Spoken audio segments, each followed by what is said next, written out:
Hola, good morning everybody. It's really an honor to be here and to see so many people interested in ethics. And today I will specifically talk about ethics support. So not bioethics in general, but ethics support. It's really an honor to be here, and I feel a little bit ashamed or humble that I cannot connect to you, but also to the Spanish work that most of you do, because I don't read Spanish. So yesterday evening when we had dinner with some of the guests and organizers of this conference, we said it's a kind of disbalance. Maybe I'm talking too fast already, but let's connect about how fast I talk. But yesterday we talked about a kind of disbalance between the fact that people in Europe that publish or write or go to conferences in English, their material and their insights can be read by others.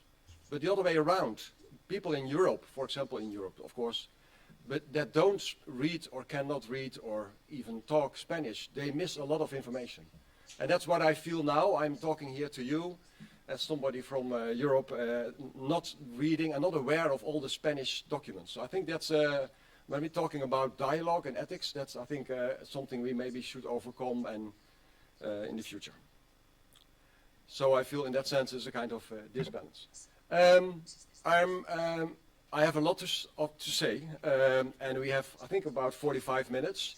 So first of all, I will say that I will share my slides with everybody, so we can, so you don't have to copy it, and please contact me later on in the coffee break or in the lunch if you want to connect, because today I'm still here, and I really like to connect and not only to send information.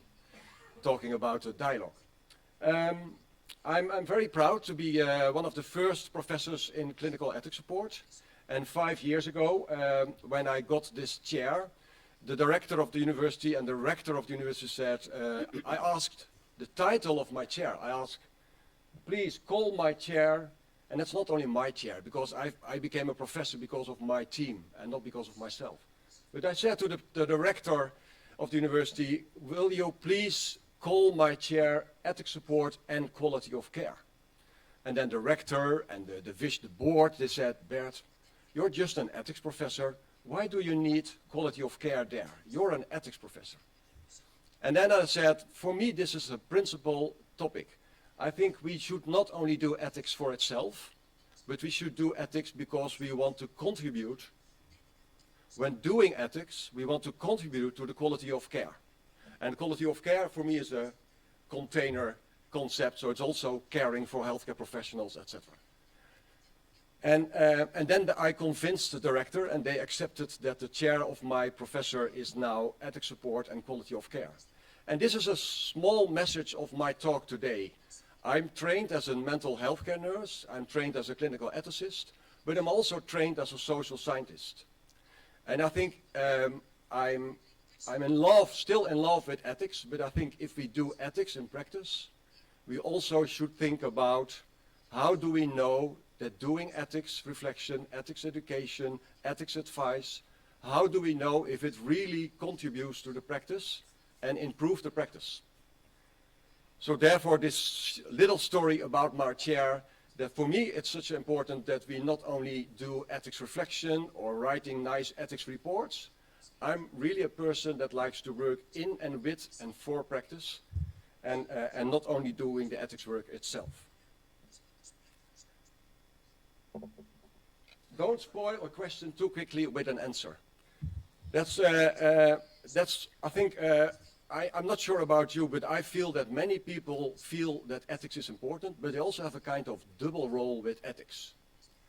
Because some people think ethics is important because I want to improve the world and I will fight things that are morally wrong. So we need ethics to fight those things that are morally wrong. Well, I'm not against that. But the difficult part here is that if you are going too quickly to moral answering the questions, or using ethics, though that's my language, using ethics to convince others, or to defend your moral position, then we are not really in a dialogue within ethics, but then we are using ethics as a kind of rhetoric to convince the other. So for me, and I'm pragmatic, I'm a pragmatist, but I'm also pragmatic.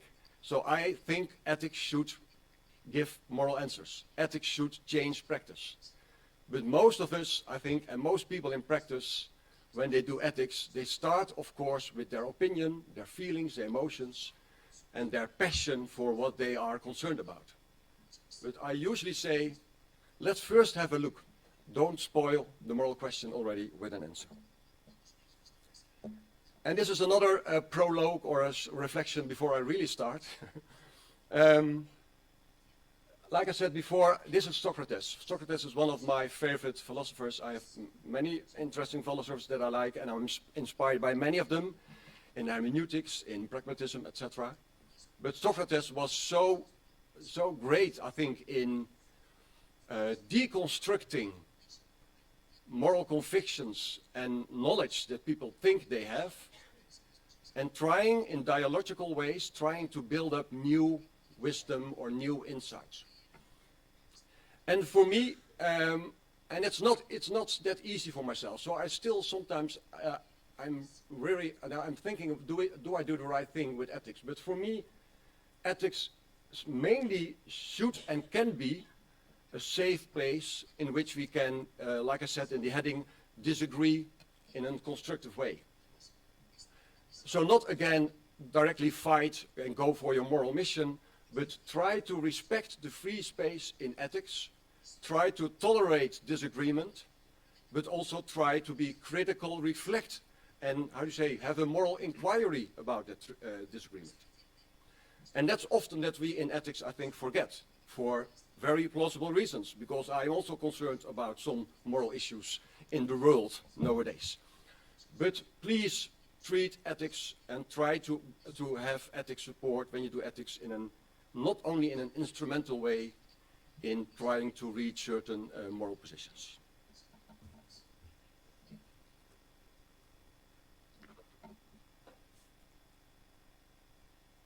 Okay, I had some, of course, exchange with Nuria about, I want to tell so many things, what can I tell today?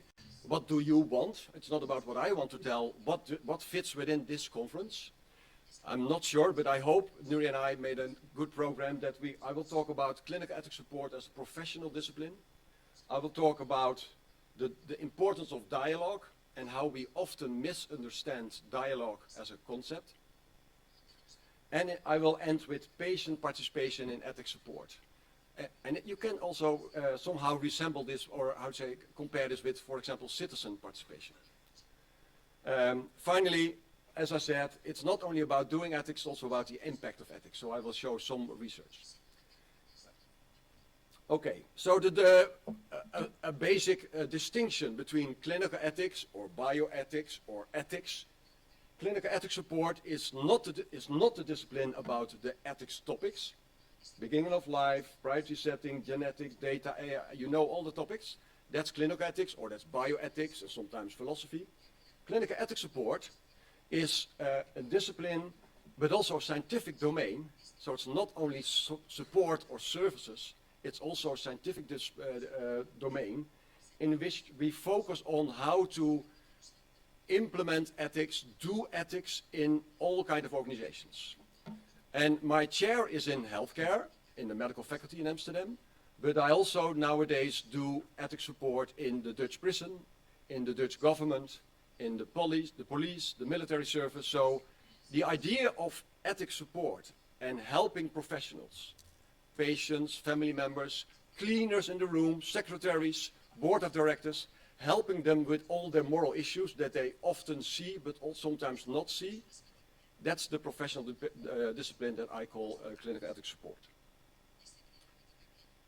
So some people think it's not that interesting because they like to talk about euthanasia or beginning of life, but I think this is a very important topic to think about. How can we pay attention also on the organizational level to moral issues, policy issues, case issues in the daily practice. Okay.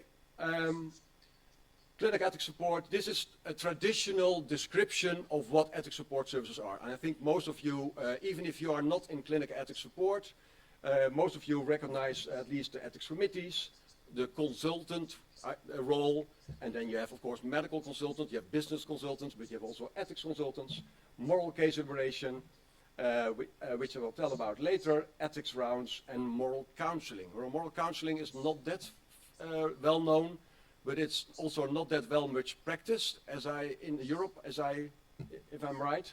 But it's mostly focusing on supporting families and patients with their existential but also moral questions. And I think that this is strange because moral counseling could also be for healthcare professionals, of course. But usually it's done also by people in pastoral care and helping patients and families in their existential search. It's very important that although some people of you know me from moral case deliberation, I'm not moral case deliberation.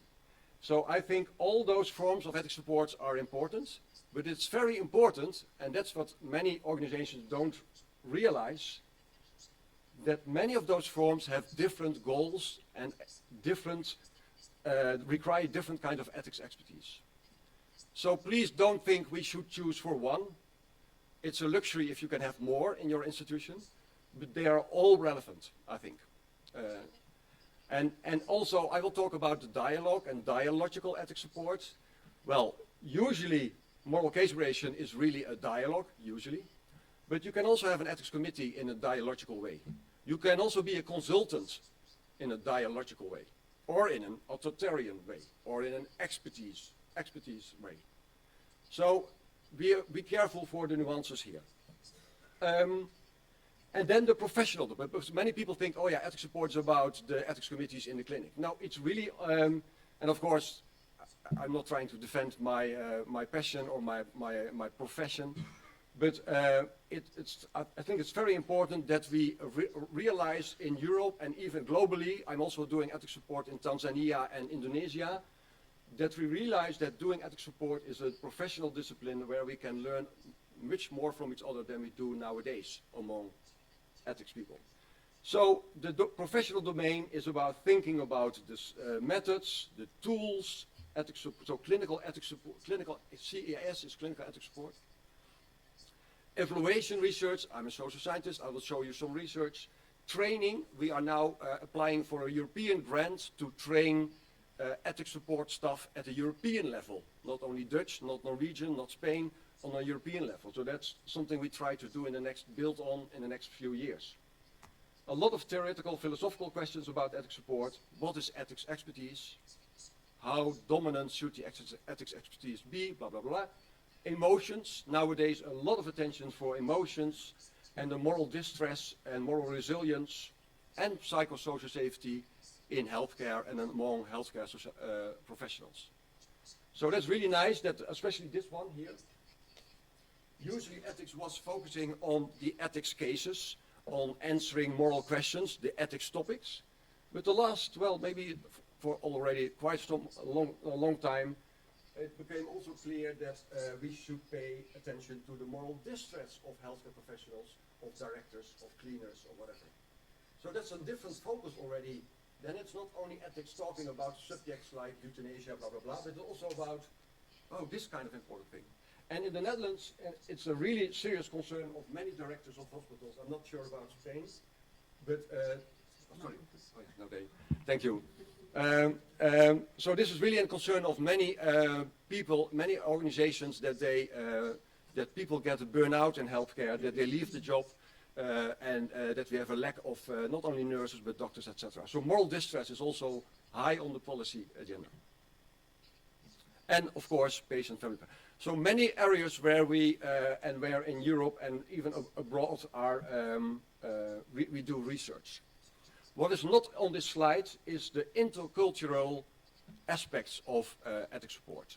My talk is not about that, but I visited Indonesia and Tanzania and I felt really humble because moral case deliberation, I learned, I like dialogue, but I learned that doing dialogue in Indonesia or in Tanzania is something totally different than the way we think we can do dialogue in the Netherlands. And I like to feel humble. Some people like to feel the expert. I like to feel humble and uncertain.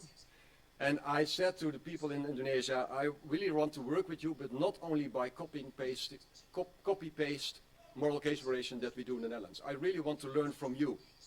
And in some cultures, it's not allowed to ask critical questions or to ask questions at all. In some cultures, it's disrespectful if you ask critical questions or kind questions or naive questions to your boss, your leader, or whatever, or even to your colleague. It's disrespectful. And this is not something to make jokes about. It's really an important aspect of some cultures. So how can we then plea for critical dialogue and reflection?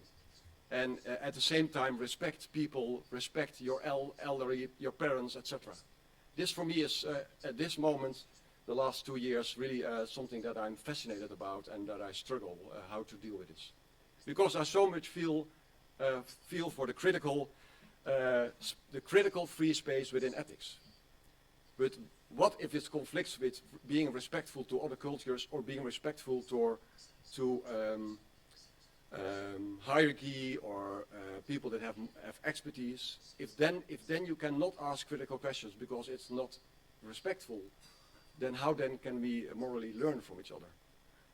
That's for me. That's not on the slide, but it was okay. So what do they do? What do we do if we do ethics support? Now I'm going to the practice of doing ethics support. And this is a list that it's developed in Europe by Cellerite et al., a famous Swiss professor in ethics support, now retired, and Reidar Pedersen, my colleague from Oslo. It's developed also by the European Clinical Ethics Network, ECEN. And this is just to clarify or describe, so it's not a normative, there's no agenda here, but it's just to realize that you can help people with ethics questions in many different ways.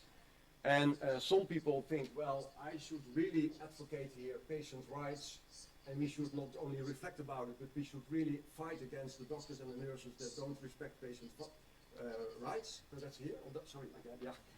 I need a. Yeah. Sorry. Thanks. Yeah, I will not move. I will not move. Yeah. Bert, you have with the comment. Sorry. I think that you can. Oh yeah, I can point. Yeah, the pointer. Yeah. Then I will stay there. Yeah, thanks. Yeah. Okay, again. Yeah, here.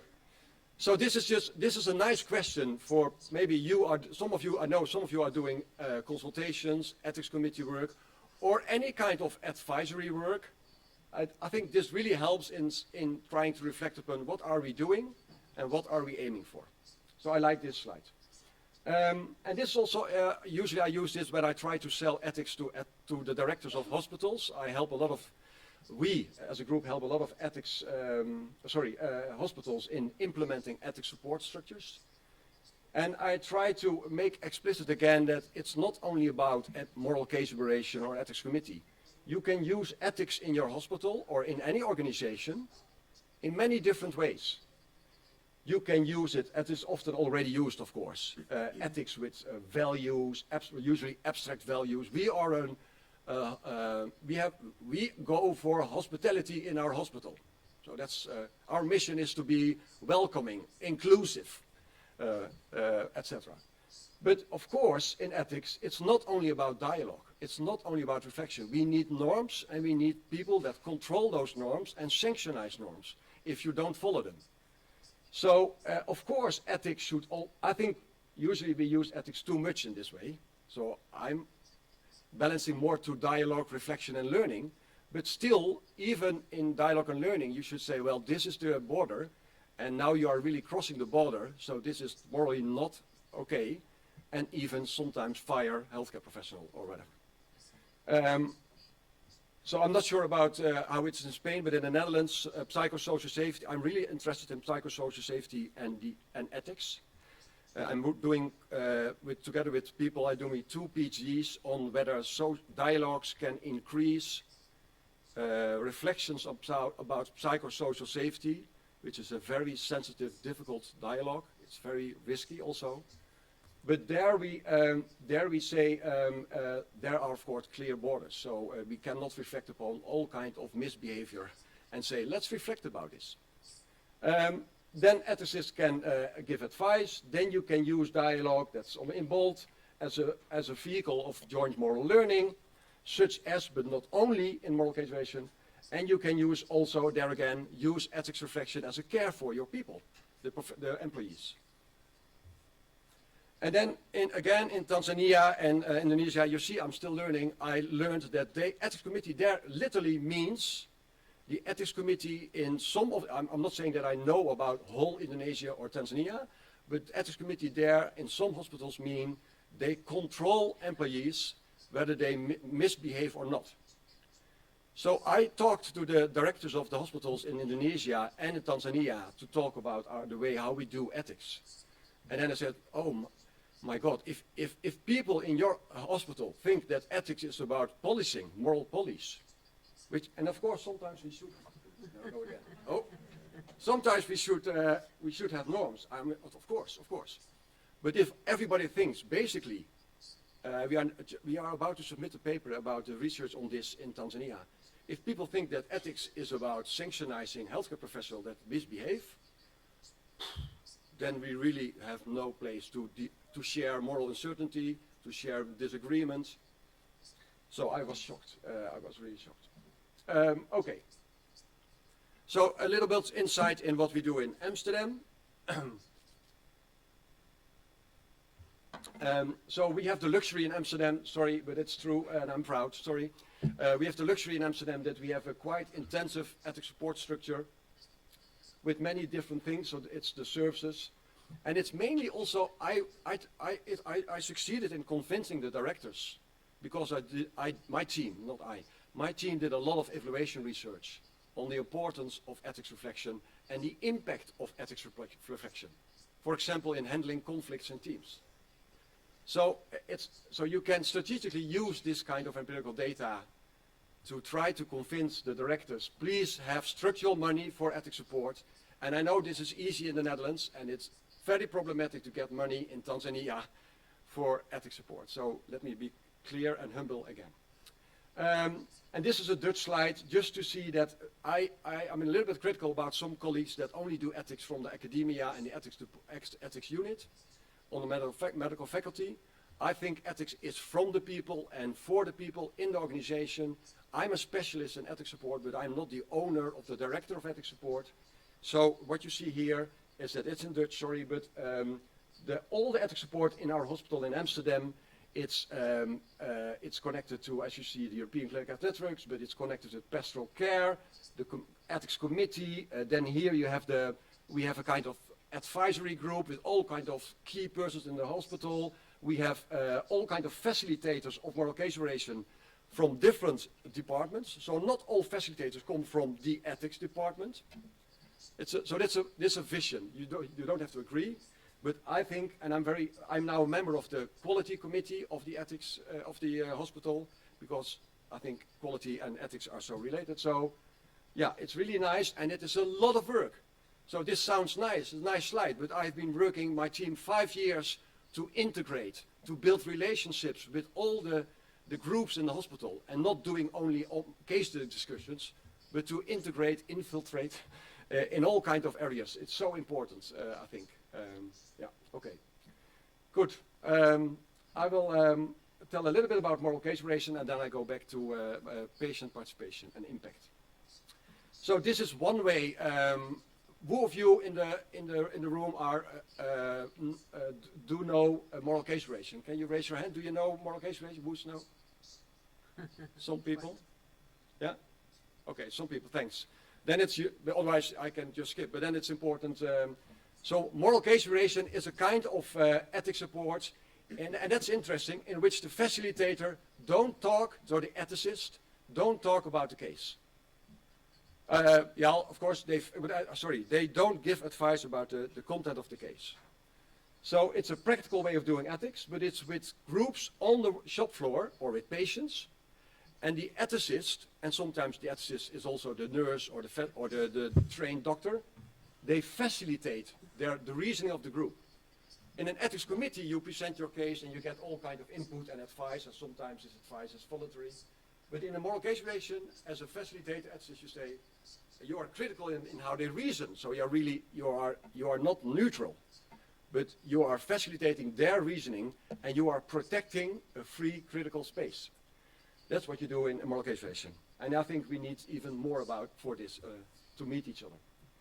So that's important. And it's not the way, again, of doing ethics. We need ethics consultants, we need ethics committees, but this is a very, because if I will present the evaluation impact of ethics support from ethics committees. To measure impact from ethics committees is quite difficult. But if you have a team in a specific ward that has moral case relations, for example, 6 times a year or 10 times a year, then you can maybe create impact in the culture and blah, blah, blah.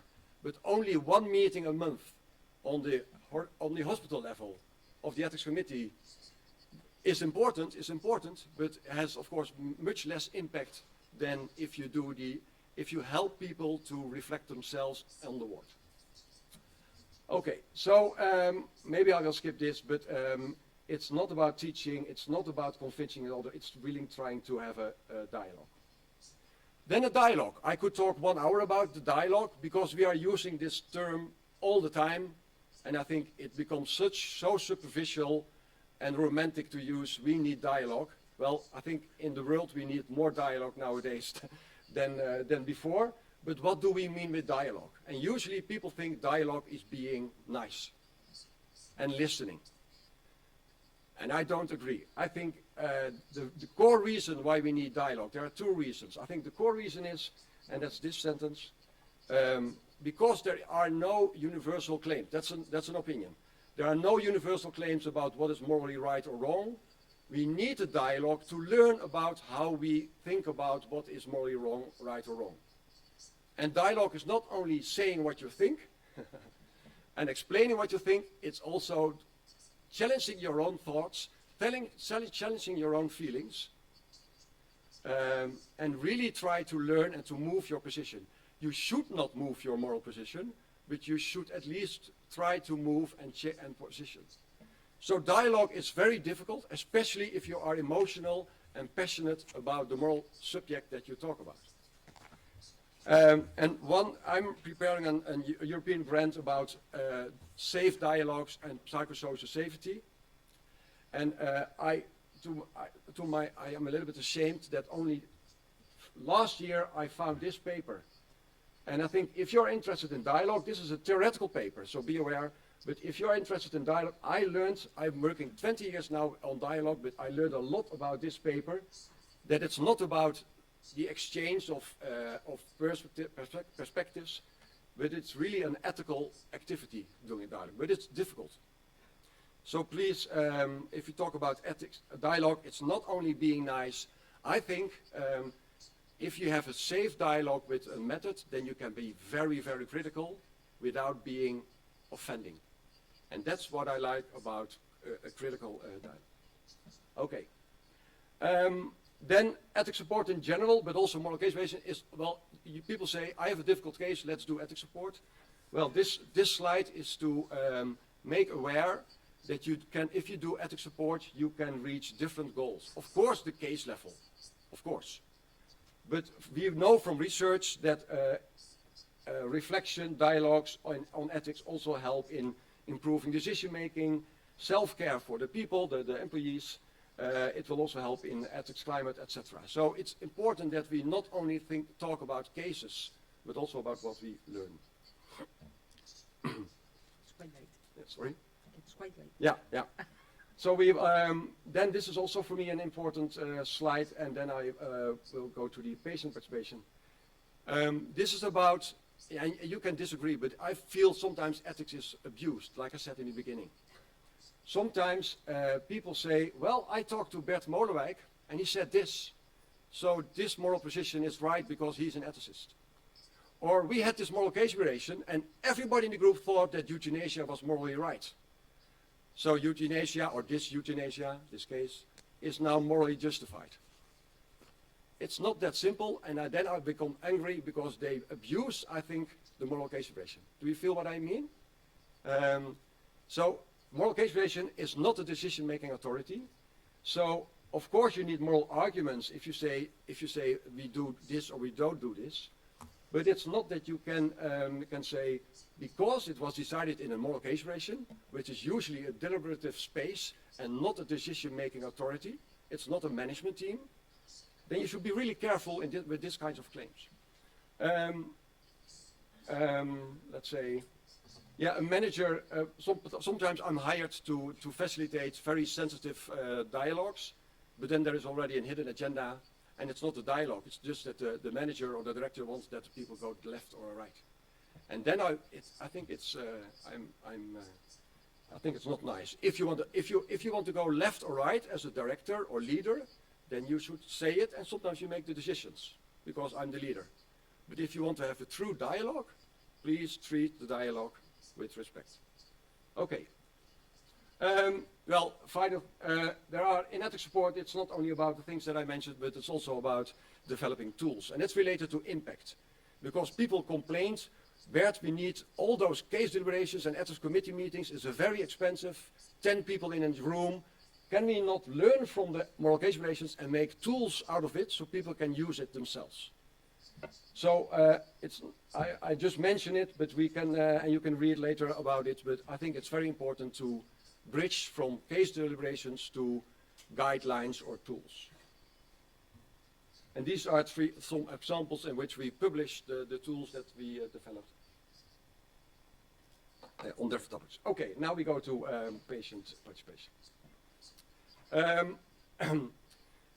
This is often, again, a very, people argue for, against patient participation very easily, but already since 2011, I'm fascinated by what do we mean with patient participation or family participation in ethics support. My moral position here is that I think we do it too little, and I think we are using ethics support too much only for healthcare professionals, including myself and my team in Amsterdam. So I'm not satisfied with what we do, and many ethics support people they feel cold water feet. How said it? Cold water feet. Cold feet fear, because they think it's dangerous if we include patients in about dialogues. Or because healthcare professionals, if I'm the facilitator, they say, Bert, will you facilitate this patient case, will you facilitate a moral case about this patient case, but we don't want you to include or invite patients. So that's nice. Who's deciding? Who's present in the deliberation? I think it's not the ethicist, it's not me. But usually there's a lot of fear of patient participation, and my moral position is not dogmatic. I'm not an activist, but I feel we need more help, research and training to help healthcare professionals, patients, and healthcare ethics support people to do this better and to do it in a good way, because there can be risks. I have facilitated moral case relations with patients in the room, and it became a trial. It became fighting for I want this treatment. No, you don't get it. I want it. So this is not a dialogue.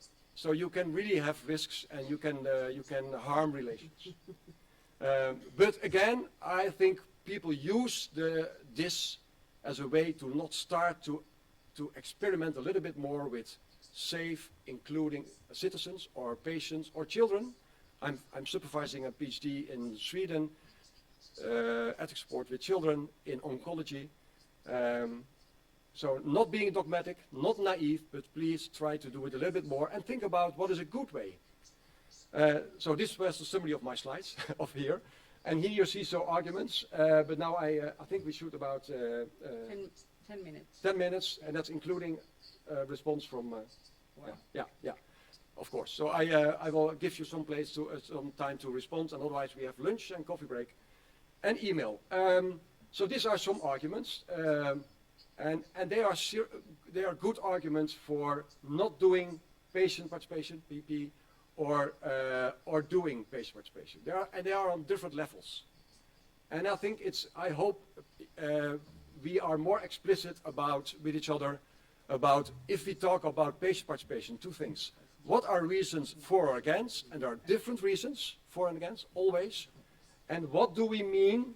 What do we mean with participation in the first place? And that's the next slide. So there are many ways in which we can increase the inclusion of citizens, children, patients, families in ethics reflections. It doesn't have to be the real patient on the intensive care unit claiming about stopping a treatment or claiming a treatment. It can be different ways. That's what you see here. We had thematic moral case variations here with only patients, or we had so thematic. What I mean with thematic is not the individual case of this patient treatment, but about how should we decide about end-of-life care if patients disagree with healthcare professionals. So that's more safe than talking about should we with this patient end the treatment. So you have different ways. You can be creative about including patients and families and others much more than only yes or no present in an individual treatment discussion. That's the point of this slide. And this is something that we learned. We also did moral case variations with psychiatric patients. I'm trained in psychiatry. And of course, you don't do moral case variations with psychotic patients or with violent patients. But it is possible if you think about how to prepare this and how to do this. All right. Then some results that we are now doing we are now doing an international study on how ethics support staff in the world. And that sounds really big, but we have only 100 respondents. So a very low response rate. But we are now doing a study, and it's finalizing the inclusion of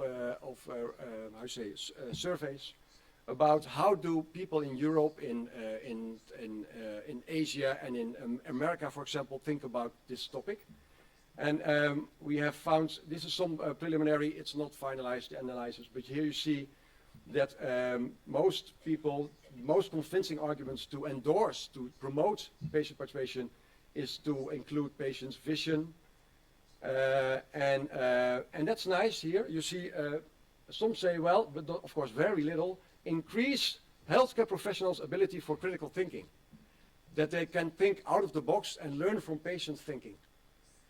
Because sometimes moral case variations are abused, I would say, to say, well, we use this moral case variation with the patients to inform how we as professionals think about the moral issue. And then we ask whether the patients agree with the treatment or stopping the treatment or not. Do we feel this is not a dialogue? So here moral case variation is sometimes used. We include patients. We explain why we need to stop treatment or continue treatment. And then we ask if they understand and agree. Is this a dialogue? Well, okay. But I can talk for hours. I can talk for hours, so I will never stop. Finally, please, if you do ethics support, please, even if you don't do scientific work, please look, not only sell ethics, but also look at what the impact is. And I will be now very quick, so you can have some time. This is the same slide. I only changed the word. Remember, it was goals of ethics support, and now it's results. It's an easy way to say, yes, we found many, for 2 decades we found positive, but also sometimes critical positive impact of ethics support. Mainly moral case variation, because the impact of ethics committees, for example, is quite difficult to measure. A lot of papers and PhD theses about clinical ethics support. So please look at them, and if you're interested, I can send them to you in digital version. This is ongoing PGs now at the moment, also in Tanzania. If you can see, it's fascinating. I learn a lot.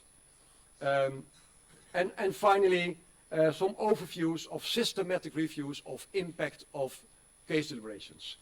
And here you see that it's mostly for interprofessional interactions. So it was difficult to check to find cases in caring for patients and families. It was difficult, and there were no results or no measurements at all from impact on the organizational level. This is a problem, I think. But most of them are the professionals that participated in ethics support learned a lot about cooperation.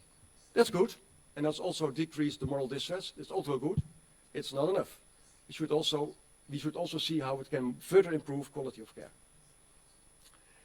Some more results about positive things, about awareness, etc.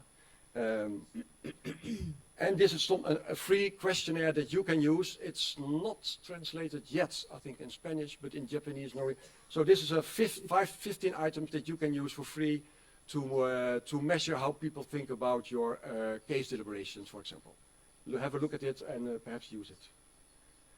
Muchas gracias. Thank you. Thanks a lot for my lots of talks. And please don't abuse ethics. Thank you.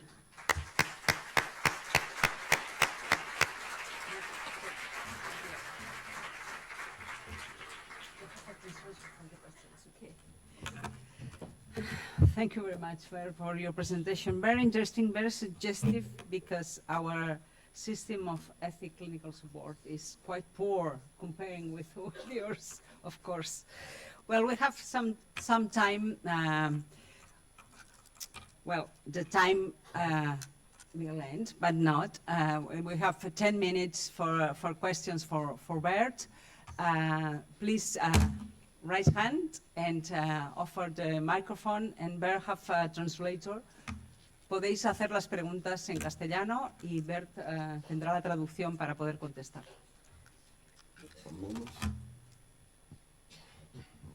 Hola, buen día. Bueno, muchas gracias por la presentación. Creo que valió la pena 12 horas de México para acá para escucharla.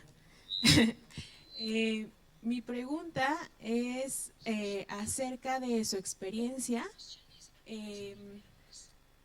incorporando también el contexto del paciente o de la paciente, ¿no? Al menos en Latinoamérica es muy importante, por ejemplo, la familia, ¿no? No solamente tomamos decisiones por nosotros mismos de manera individual, pensamos mucho en el contexto, pero también de manera un poco más amplia, ¿no? La situación precaria tal vez en la que la paciente o el paciente vive, ¿no? ¿Cuál ha sido su experiencia y cómo lo podríamos incluir a esta perspectiva? Muchas gracias. Muchas gracias. Thanks a lot, and thanks for the translation, works well. Yeah, that's a very good topic. So the easy answer would be that also family members are often included in moral case variations, and specifically also in ethics committee meetings. I have a beep on it, or but yeah. Okay, there's some technical noise. But so yes, first of all, when I talk about participation or patient participation, I also think about including family members or even children or whatever, all kind of. I'm not sure. Sometimes even there is, for example, this is a delicate issue, is that there are different viewpoints within the family about treatment. If you talk about healthcare, about treatment. So there, I think moral case variation or dialogue can hopefully help also with respecting different viewpoints within the family, or even within a husband, within a couple, about what they think. So that's something that is certainly, I think, important and can be very helpful to not only think that the healthcare professionals have this view and the patient and family has one view. So that's one. But I think, if I understood your question well, it's also about of course, the cultural differences in who should have a voice in decision making, or who should be at the table in deliberation. And that's certainly a more complex question, because that's certainly what I recognize also in the Netherlands, because not only beyond Europe, but also in the Netherlands and like you said in Latin America, that the family as a whole is so important in decision making. And I think what I think there is that I think that dialogue is a very good way, maybe and not law or legal understanding of decision making, but especially moral decision making and reflection deliberation is a good way to include those perspectives and see, for example, the family as a collective partner in decision making. But it's still, I find it difficult somehow. I've been to Japan, Indonesia, and Tanzania, where this also is the case, and that they say, well, I cannot make decision as a patient. My father should do this, and then I'm 15 years. So, you see in my answer there, it can be, it can be difficult, but I really believe that the dialogue then can help. But I'm quite critical if it means that the patient is not on the table. I'm not an individualist or a liberal individualist, but I think the person should be there.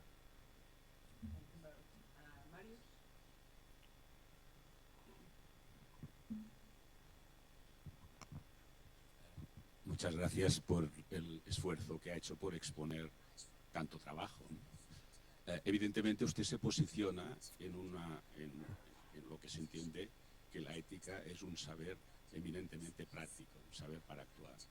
Pero me gustaría conocer qué piensa usted sobre la posibilidad, y más teniendo en cuenta que ha trabajado en contextos culturales muy diferentes, la posibilidad de llegar a acuerdos morales concretos sobre situaciones concretas partiendo desde concepciones teóricas, filosóficas o sentidos de la vida, religiosos, etcétera, diferentes.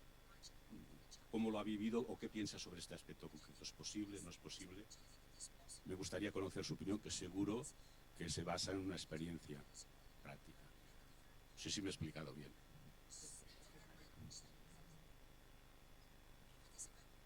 Thank you, muchas gracias.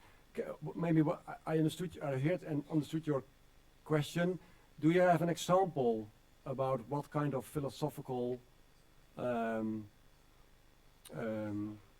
conflicts or different viewpoints you mean with this? Because,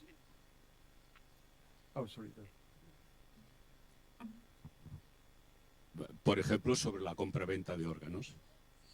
La compra-venta de órganos en el mundo occidental está, pues, en fin, prohibida, y en cambio en algunos países, como en la India, en determinados momentos fue bien vista.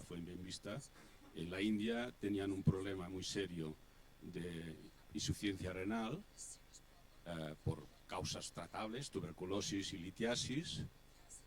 La diálisis era cara y el trasplante de cadáver no era posible por las prácticas de incineradoras de los cadáveres, ¿no? Entonces, una agencia en Calcuta montó la posibilidad, entonces esto fue criticado desde el punto de vista occidental, pero allí era bien visto, porque la persona que ofrecía su órgano a cambio de una retribución permitía que su familia pasara de vivir en Ceilán, Sri Lanka, a Calcuta.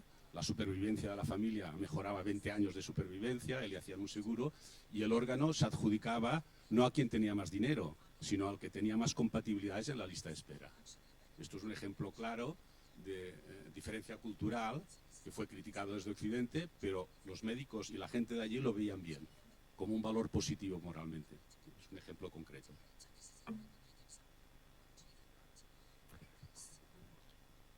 Yeah.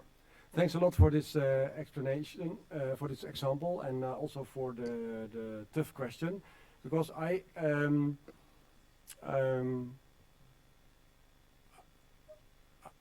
not sure how you can bridge this. So of course I believe in the reflection and deliberation, even in the intercultural level, but I don't have experience myself that much with trying to bring different perspectives in international level, for example in this case, and there are many cases. I work already for 12 years, I work in the transgender care in Amsterdam, so that's also a topic that is totally sometimes different viewpoints in other parts of the world.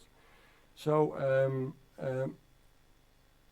for me, this is it touches also a little bit about, for example, the strength, but and if you talk about human rights, for example, and ethical topics, that sometimes I feel that dialogue maybe is. But what are the limits of dialogue in this kind of intercultural or reflection or learning or pragmatism, to say it a little bit more theoretical? What are the limits there, and where should we just have, like I said in the beginning, clear norms?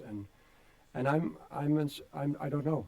So I for this case, for example, I see so pragmatism would say I guess in local context you can have different culture, different moral positions, and sometimes even a kind of agreement in a local culture or country or even part of the world, and then others not.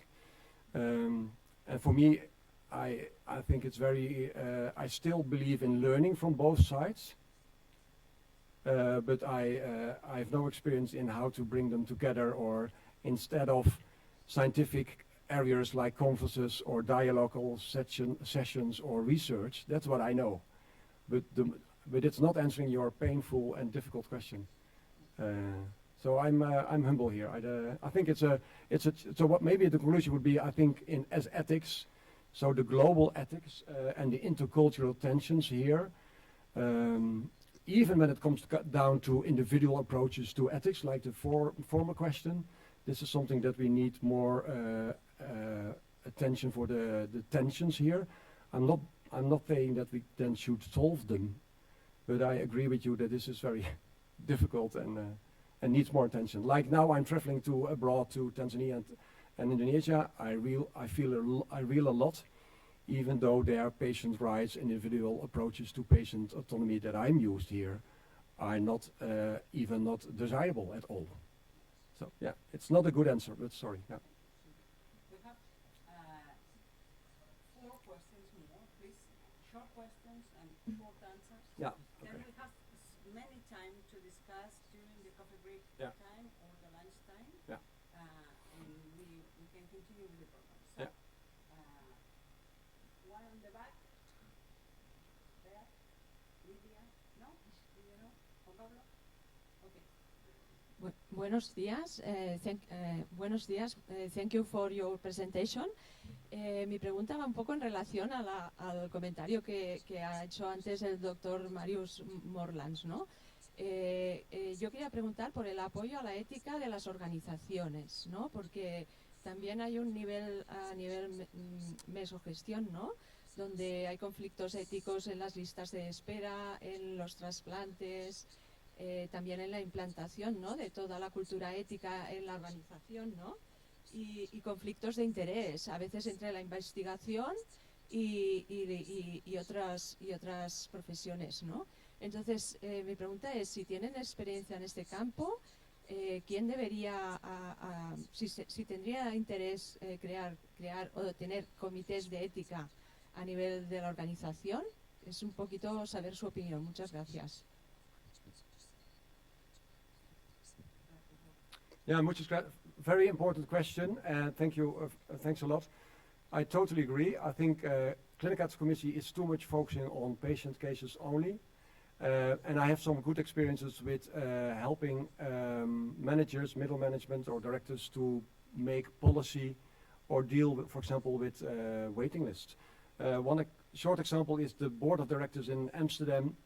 They have a huge waiting list, and they asked whether they should close the waiting list for future patients because the waiting list was already that long.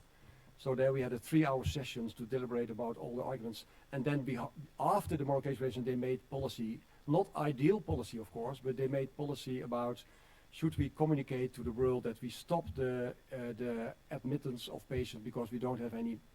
So yes, I totally agree, and we also have used ethics support tools. One of them is published, is about the distribution of beds. What's a fair distribution of beds?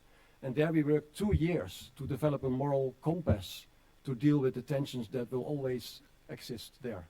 So yes, it's a very, and I think we need more experience and research on that.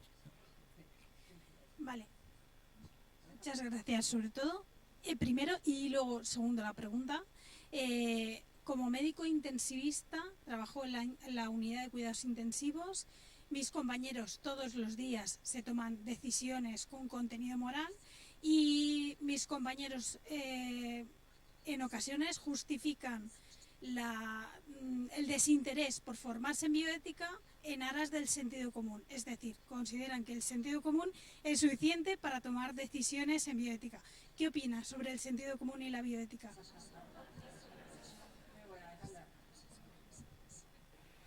I agree, common sense is enough, yeah. No, I think, but it's, I'm laughing now, but I think it's important that, of course, I think ethics can really help in many ways. I think ethics can be a kind of bridge to also talk better about emotions. or emotions behind decisions, or how people work together.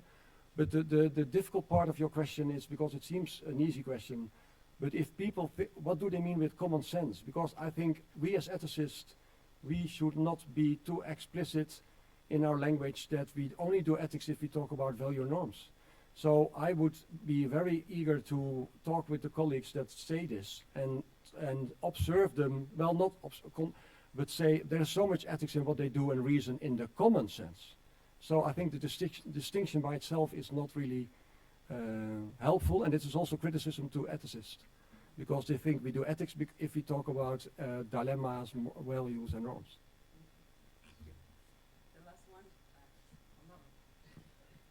Muchas gracias, Bert. Creo que el aporte de introducir el concepto de Clinical Ethics Support es tremendamente importante.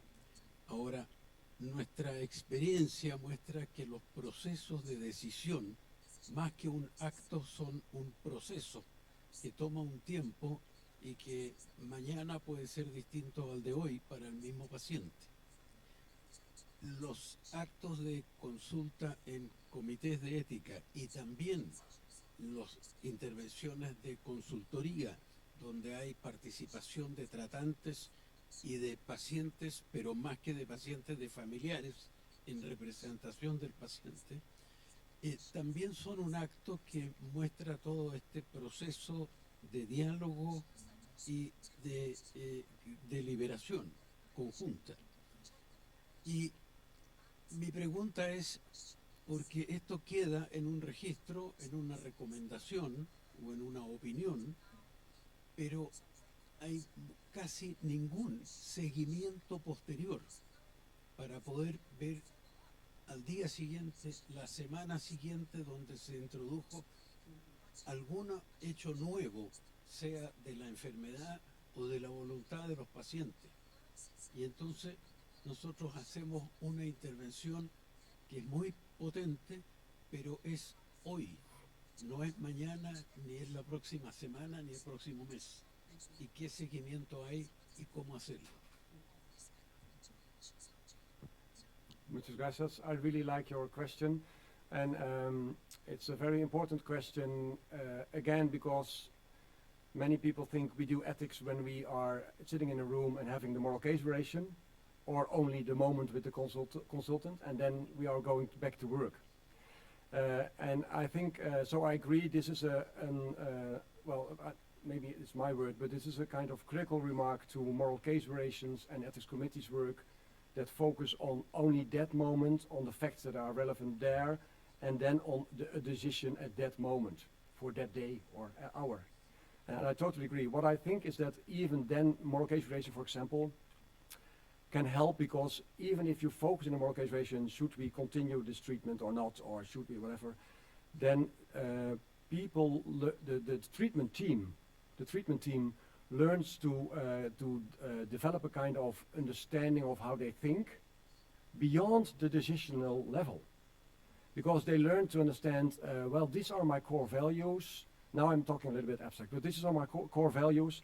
Therefore, I think this decision now in this moral case variation, this moral question, we should answer it like this.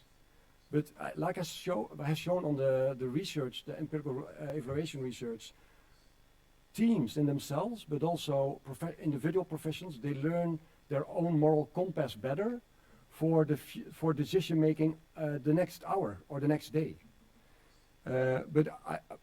So even then they learn. So I think it's a risk if the moral case variations only focus on yes or no, one decision. I think we should also see moral case variation as a process of reflecting upon how we do moral decision making in the team in general, so we can use it tomorrow if the circumstances are different.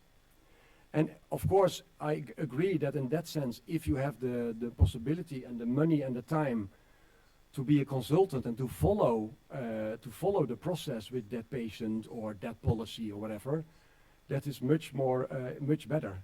So it's a moral case variation is often only one verb, one point, and not a line, and consultants sometimes can follow them for a longer time. And I think that's also although consultants can also sometimes be alone or individual, but I think that's the good thing. So it's a good critical remark, and it's also a remark I would ask the professions themselves. I facilitated your moral case ratio about this decision, dear team. But tomorrow it will change with this patient. Facts will change, blah, blah, blah. How do you then make decisions? We cannot organize ethics support every day. So how do you use this deliberation, this hour, for future decision making in the story of this patient? There's also we can ask the group themselves. But a good, thanks for the mark.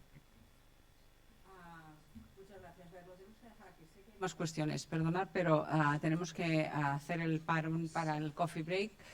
Yo creo que ha sido súper interesante. Nos ha puesto sobre la mesa la evidencia de que estamos lejos de ese modelo que en su país, afortunadamente, tienen de apoyo a la ética clínica con servicios diversos, sobre todo profesionalizados y con apoyo institucional, que es lo que aquí no tenemos. Tenemos comités voluntaristas que nos reunimos al mediodía cuando podemos. Tenemos mucho que aprender. Me gustaría que aquí delante hubiese autoridades, gestores de centros sanitarios que escuchasen eso, ¿no? Hubiese sido muy interesante. Pero en cualquier caso nos llevamos todas estas ideas para intentar mejorar en nuestros ámbitos de trabajo. Bert, muchísimas gracias. Thank you so much for coming, for your contribution to our conference. Seguimos debatiendo. Podéis tener a Bert para interlocutar con él en el café y en el lunch. Él no se va hasta este mediodía, con lo cual podemos seguir ese debate si os interesa. Hacemos un parón. Dejar los aparatos, por favor, de traducción fuera. Y tenemos el café al exterior y así nos da un poco el aire. Hasta ahora. Thank you. Thank you. Yeah. Thank you. Thank you. Thank you very much.